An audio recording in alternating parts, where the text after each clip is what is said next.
하나님 말씀 시편 말씀입니다. 시편 107편 23절에서 43절까지 제가 가진 성경은 구약 883페이지입니다. 883페이지 시편 107편 23절에서 43절까지 우리 합독은 28절에서 30절 그리고 33절에서 36절 그리고 39절 한 절 나누어 있습니다. 28절입니다. 이에 그들의 고통 때문에 여호와께 부르짖으매 그가 그들의 고통에서 그들을 인도하여 내시고 광풍을 고요하게 하사 물결도 잔잔하게 하시는도다. 그들이 평안함으로 말미암아 기뻐하는 중에 여호와께서 그들이 바라는 항구로 인도하시는도다. 33절입니다. 여호와께서는 강이 변하여 광야가 되게 하시며 샘이 변하여 마른 땅이 되게 하시며 그 주민의 악으로 말미암아 옥토가 변하여 염전이 되게 하시며 또 광야가 변하여 못이 되게 하시며 마른 땅이 변하여 샘물이 되게 하시고 줄인 자들로 말미암아 거기에 살게 하사 그들이 거주할 성읍을 준비하게 하시고 39절입니다. 다시 압박과 재난과 우환을 통하여 그들의 수를 줄이시며 낮추시는도다. 아멘. 오늘 본문의 제목은 정의롭고 인자하신 하나님, 정의롭고 인자하신 하나님. 오늘 본문은 시인인 다윗이 사람의 지혜로는 감당치 못할 그 인생의 풍랑에서 건지시고 세상의 정의를 바로 세우시는 그 하나님을 찬양하는 내용의 본문입니다. 오늘 이 본문을 통해 우리에게 주는 첫 번째 교훈은 인생의 위기 때 부르짖어라. 인생의 위기가 왔을 때 그때 부르짖어야 할 때라는 것을 우리에게 교훈하시고 계십니다. 23절에서 32절까지인데 28절 말씀 보시면 이에 그들의 고통 때문에 여호와께 부르짖으매 그가 그들의 고통에서 그들을 인도하여 내시고 여러분 25절에서 26절을 보시면 여호와께서 명령하신즉 광풍이 일어나 하늘로 솟구쳤다고 여러분 바다에 광풍이 일어났는데 그리고 바다에 물결이 하늘로 솟구쳤는데 이 일이 자연현상이 아닌 여호와께서 명령하신즉 하나님의 명령에 의해서 일어난 일이라는 것입니다. 무엇을 의미합니까? 하나님의 능력을 의미합니다. 그리고 29절에 보시면 광풍을 고요하게 하사 물결도 잔잔하게 하시는도다. 여러분 하나님의 명령에 의해 일어난 광풍과 거대한 파도가 마찬가지로 하나님 명령에 의해 다시 고요해지고 편안해졌다라는 것입니다. 이 또한 하나님의 능력을 말하는 것입니다. 그런데 광풍이 고요해지고 물결이 잔잔해진 이유가 물론 하나님의 능력이지만 그러나 하나님의 능력을 움직이게 한 것이 있다라는 것입니다. 그게 무엇입니까? 여호와께 부르짖으며 하나님을 향하여 도와달라고 간절하게 절박하게 부르짖는 그 기도가 하나님의 그 능력을 움직이게 하였다라는 것입니다. 여러분 본문에서 이 광풍, 솟구침, 깊은 고통은 28절에 그들의 고통 때문에 즉 인생의 고난과 고통을 의미합니다. 그러므로 성도는요 기억하셔야 합니다. 인생길에서 만나게 되는 그 고난과 고통 즉 인생의 그 위기 앞에서 건짐을 받을 수 있는 유일한 길 그 방법은 땅과 바다를 지으시고 다스리시고 통치하시는 능력의 하나님을 믿고 그 하나님께 간절함으로 부르짖는 기도밖에 없다라는 것입니다. 여러분 인간의 지식과 경험과 힘으로는 자신에게 다가오는 마주하고 있는 고난과 고통 즉 인생의 위기 결코 통제할 수 없습니다. 그러므로 통제할 수 없는 광풍이 하나님께 부르짖음으로 고요해진 것처럼 광풍과 같은 인생의 위기 때에 반드시 능력의 하나님을 믿고 간절하게 도와달라고 부르짖는 기도를 하나님께 드려야 할 것을 우리에게 교훈하시고 계시는 것입니다. 그럴 때 하나님께서 어떻게 일하십니까?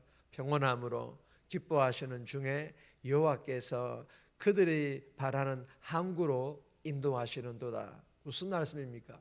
인생의 위기가 평온, 평정을 되찾고 고난의 눈물이 기쁨의 눈물로 변하고 36절 보시면 마침 내 바라던 항구, 즉 하나님께서 안전하게 지켜주시고 보호하여 주셨다라는 것입니다. 사랑하는 여러분, 우리의 인생길은 마치 거친 바다를 항해하는 배와 같다고 합니다. 그래서 언제든지 풍랑과 같은 위기를 만날 수 있고 고난과 고통을 경험할 수 있다라는 것입니다. 그럴 때 안전하게 지켜주시고 보호해 주시는 평안함과 기쁨의 항구로 인도해 주시는 그 능력의 하나님을 믿고 오늘 이 새벽에도 그 하나님께 도와달라고 간절하게 절박감으로 부르짖는 기도를 하나님께 드릴 수 있기를 주님의 이름으로 축복합니다. 두 번 주시는 교훈입니다. 죄, 회개, 또 죄 반복하지 않는 삶. 죄 짓고 회개하고 또 죄 짓는 이런 반복하지 않는 삶을 살 것을 교훈하시고 계시는 것입니다. 33절에 39절까지인데 39절 말씀 보시면 다시 압박과 재난과 우환을 통하여 그들의 수를 줄이시며 낮추시는도다. 여러분 33절에 34절 보시면 여호와께서 강이 변하여 광야로, 샘이 변하여 마른 땅으로, 옥토가 변하여 염전으로. 그런데 또 반대로 35절에 보시면 광야가 변하여 못으로, 마른 땅이 변하여 샘물로. 여러분 무슨 말씀입니까? 주민의 악으로 말미암아 3, 4절에 보시면 주민의 악으로 말미암아, 즉 이스라엘 백성들의 그 죄로 말미암아 강이 광야로 변하고 샘이 마른 땅으로 변하고 옥토가 염전으로. 여러분 당시에는 염전보다 많은 농사를 지을 수 있는 옥토가 훨씬 좋은 땅이었기 때문에 옥토로 변화시켜 주시겠다라는 것입니다. 그런데 또 뭐라고 말씀하십니까? 줄인 자들로 말미암아 이스라엘 백성들을 하나님의 불쌍히 여기시는 마음으로 광야를, 마른 땅을 물이 넘치는 못으로 샘물로 변화시켜 주시겠다라는 것입니다. 여러분 이 본문을 정리하면 그 주민의 악으로 말미암아 죄를 짓는 이스라엘 백성들로 인하여 강을 광야로, 샘을 마른 땅으로, 옥토를 염전으로 바꾸는 징계가 주어지며 줄인 자들로 말미암아 이스라엘 백성들을 향한 하나님의 불쌍히 여기는 마음으로 인하여 광야를 못으로, 마른 땅을 샘물로 다시 바꾸셔서 성읍을 건설하고 농사를 지을 수 있는 터전을 마련하여 주셨다라는 것입니다. 그런데 39절에 보시면 다시 압박과 재난과 우환을 통하여. 무슨 말씀입니까? 죄로 징계하고 다시 회복하여 주셨는데 또 죄를 저지른다라는 것입니다. 그러자 하나님께서 또다시 압박과 재난 그리고 우환을 통하여 징계하신다라는 것입니다. 사랑하는 여러분, 본문을 통하여 주시는 교훈이 무엇입니까?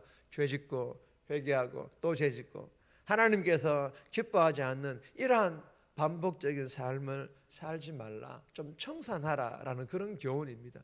물론 쉽지 않은 걸 잘 압니다. 이것이 우리의 인생의 반복일 수 있습니다. 그러나 하나님께서 분명히 교훈하십니다. 그런 반복적인 죄를 짓는 그런 삶을 살지 말 것을 말입니다. 할 수만 있다면 38절 말씀처럼 복주사 이스라엘 백성들에게 하나님께서 복 주시기를 원하시는데 그 복을 받는 삶을 살아가라는 것입니다. 그리고 현실에서 악한 사람들이 좋은 환경에서 좋은 것을 누리고 가난한 사람들의 환경은 점점 더 열악해져 가는 것으로 원망하거나 불평하지 말라라는 것입니다.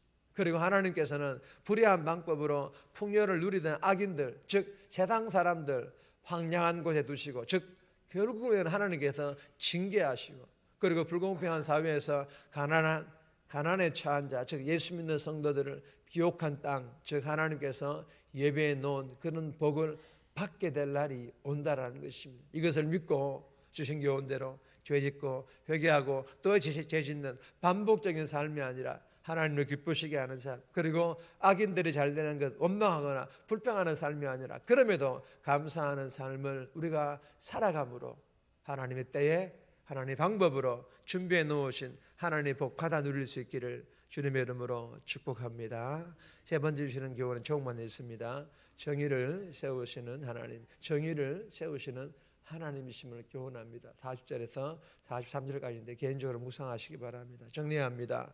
인생의 위기를 만났을 때 위기를 기회로 만들어주시는 능력의 하나님을 믿고 간절하게 부르짖는 기도를 드림으로 위기를 극복하는 하나님의 능력을 경험하게 해달라고, 죄, 회개, 또 죄 짓는 삶이 아닌 하나님을 기쁘시게 하는 삶, 악인들의 행동에서 원망이 아닌 감사하는 삶, 하나님께서 준비해 놓으신 하나님 복 받아 누리게 해달라고 이 새벽에 기도하며 오늘 하루도 살아갈 수 있기를 주님의 이름으로 부탁드립니다.